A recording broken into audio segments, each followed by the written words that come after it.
Assalamualaikum warahmatullahi wabarakatuh. Hai semuanya, bagaimana kabarnya hari ini? Semoga selalu sehat dan tetap semangat. Hari ini kita akan mempelajari materi baru, yaitu tentang klasifikasi makhluk hidup. Nah, untuk bagian pertama, kita akan mempelajari tentang ciri-ciri makhluk hidup. Apa saja ciri-ciri makhluk hidup? Apakah kalian tahu? Jika belum, yuk kita pelajari.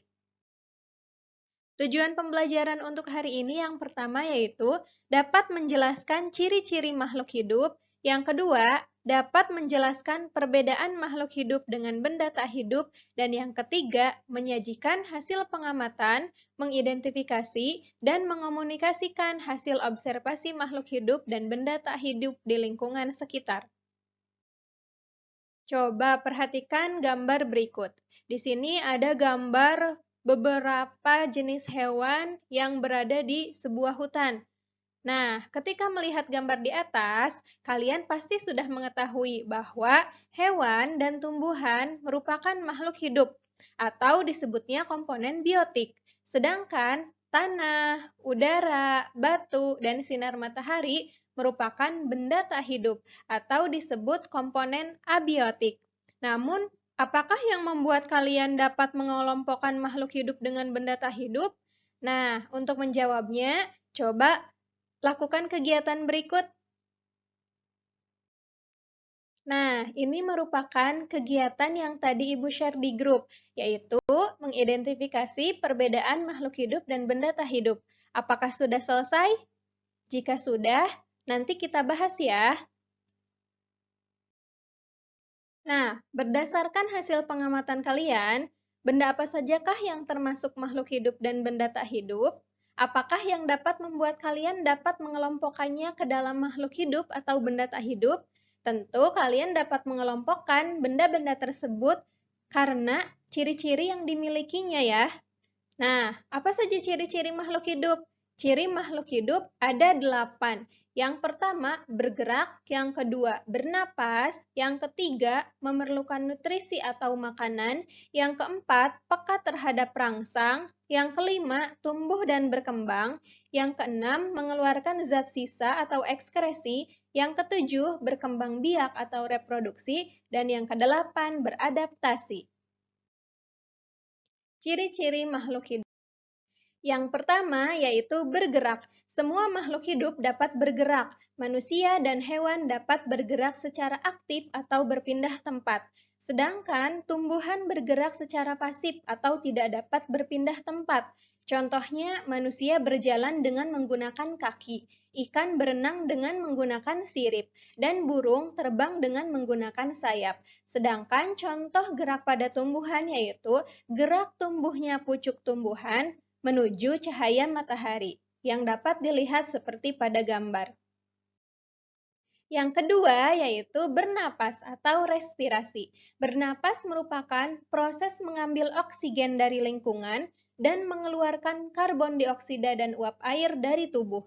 Oksigen digunakan untuk mengubah makanan menjadi energi yang diperlukan oleh tubuh. Misalnya, manusia bernapas dengan paru-paru, ikan dengan insang, cacing dengan kulit, dan serangga dengan trakea. Sedangkan tumbuhan bernapas dengan stomata atau mulut daun yang terdapat pada daun dan lentisel yang terdapat pada batang. Yang ketiga, memerlukan nutrisi atau makanan. Makanan dan air merupakan kebutuhan bagi semua makhluk hidup. Makanan berfungsi untuk menghasilkan energi, pertumbuhan, dan mengganti sel-sel tubuh yang rusak. Sedangkan air berfungsi sebagai zat pelarut di dalam tubuh. Coba kalian perhatikan gambar di bawah ini. Di sini ada kelinci yang sedang memakan rumput. Kemudian ada tanaman kantong semar yang sedang memakan serangga. Dan yang ketiga, ada gambar jerapah yang sedang minum. Setiap makhluk hidup memiliki cara yang berbeda-beda untuk mendapatkan makanan. Tumbuhan hijau memiliki klorofil sehingga dapat menyusun makanannya sendiri dari air dan karbon dioksida dengan bantuan sinar matahari melalui suatu proses yang disebut fotosintesis. Hasil fotosintesis berupa zat tepung atau karbohidrat dan juga oksigen yang kita gunakan untuk bernapas. Oleh karena itu, kemampuan tumbuhan untuk menyusun makanannya sendiri berupa bahan organik membuat tumbuhan disebut sebagai makhluk hidup autotrof. Sedangkan makhluk hidup yang tidak dapat menyusun makanannya sendiri disebut makhluk hidup heterotrof, misalnya manusia dan hewan. Yang keempat, peka terhadap rangsang atau iritabilitas. Semua makhluk hidup dapat bereaksi terhadap perubahan yang terjadi di sekitarnya. Reaksi ini timbul jika ada rangsangan dari lingkungan. Rangsangan dapat berupa cahaya, panas, dingin, bau dari gas, sentuhan, gravitasi, rasa, dan lain-lain. Manusia dan hewan menggunakan alat indera untuk mengenali adanya rangsang. Misalnya sentuhan oleh kulit, bunyi oleh telinga, cahaya oleh mata, bau oleh hidung, dan rasa oleh lidah. Sedangkan tumbuhan tidak memiliki alat indera seperti manusia dan hewan, tetapi peka terhadap rangsang. Misalnya, pada gambar di samping ada tumbuhan putri malu yang akan menguncup ketika disentuh. Ini membuktikan bahwa tumbuhan tersebut peka terhadap rangsangan sentuhan. Dan contoh pada manusia yaitu contohnya adalah peka terhadap rasa. Ketika seorang bayi memakan jeruk yang masam, dia akan berekspresi terhadap rasa tersebut. Yang kelima, tumbuh dan berkembang. Semua makhluk hidup mengalami pertumbuhan atau pertambahan ukuran yang tidak dapat kembali ke keadaan semula. Contohnya, manusia tumbuh dari bayi, kemudian menjadi anak-anak, remaja, dewasa, dan manula. Tumbuhan berasal dari biji, kemudian tumbuh menjadi kecambah, tumbuhan muda, dan tumbuhan dewasa. Selain itu, makhluk hidup juga berkembang, artinya berubah menuju kematangan atau kedewasaan. Misalnya, berkembangnya fungsi organ-organ reproduksi pada remaja yang sudah mengalami pubertas. Yang keenam, mengeluarkan zat sisa atau ekskresi.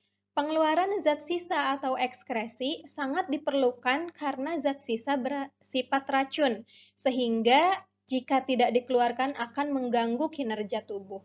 Makhluk hidup memiliki alat ekskresi yang berbeda-beda. Misalnya, manusia mengeluarkan keringat melalui kulit, urin melalui ginjal, karbon dioksida dan uap air dengan paru-paru, dan urea melalui hati. Sedangkan tumbuhan mengeluarkan karbon dioksida dan uap air melalui stomata atau mulut daun dan lentisel. Yang ketujuh, berkembang biak atau bereproduksi. Makhluk hidup dapat berkembang biak atau melahirkan keturunan. Tujuan berkembang biak yaitu untuk melestarikan jenisnya. Cara berkembang biak makhluk hidup berbeda-beda. Perkembangbiakan dapat terjadi secara kawin atau disebutnya seksual atau generatif, dan tidak kawin atau aseksual vegetatif. Perkembangbiakan secara generatif yaitu dengan cara peleburan sel gamet jantan atau sel kelamin jantan yaitu sperma dan sel gamet betina atau sel telur. Sedangkan perkembangbiakan secara vegetatif dapat terjadi melalui pertunasan, umbi, akar tinggal, stolon, pencangkok, dan lain-lain. Yang kedelapan yaitu beradaptasi. Adaptasi merupakan penyesuaian diri makhluk hidup terhadap lingkungan tempat tinggalnya. Adaptasi dapat berupa bentuk tubuh, fungsi tubuh, maupun tingkah laku. Misalnya, unta menyimpan lemak sebagai cadangan makanan di punuknya. Kaktus memiliki daun berbentuk duri untuk mengurangi penguapan di daerah kering. Bentuk daun teratai yang lebar berfungsi untuk mempercepat penguapan air di lingkungan yang berair. Cicak melakukan autotomi atau memutuskan ekornya ketika merasa terancam. Dan bunglon akan mengubah warna tubuhnya sesuai dengan lingkungannya atau disebut dengan mimikri untuk melakukan kamuflase. Nah, lalu ciri-ciri benda mati itu apa saja? Ciri-ciri benda mati yang pertama, tidak dapat bergerak. Contohnya, batu tidak dapat bergerak sendiri jika ada gaya atau pengaruh dari luar, seperti didorong atau dilempar. Contohnya, batu di daerah gurun itu tidak dapat bergerak sendiri, tetapi ada angin atau gaya yang mendorongnya. Selanjutnya, tidak melakukan metabolisme, seperti bernapas dan mengeluarkan zat sisa. Yang ketiga, tidak melakukan perkembangbiakan atau reproduksi. Dan yang keempat, tidak ada tanggapan terhadap perangsang. Misalnya, batu walaupun dipukul tidak akan berteriak karena merasa kesakitan. Itu membuktikan bahwa batu tidak peka terhadap perangsang. Nah, tugasnya untuk hari ini, jelaskanlah pengertian dari istilah-istilah di bawah ini. Istilah-istilah ini tadi Ibu sudah singgung ya di materi, jadi kalian dapat membukanya lagi atau mengulang videonya. Nah, itu saja materi untuk hari ini. Jika ada pertanyaan, silahkan tulis di kolom diskusi atau WA Group. Bagaimana tanggapanmu terhadap materi hari ini? Apakah sangat paham, paham, atau belum paham? Jika ada yang mau ditanyakan, silahkan ya ditanyakan. Terima kasih, tetap semangat, dan jaga kesehatan. Wassalamualaikum warahmatullahi wabarakatuh.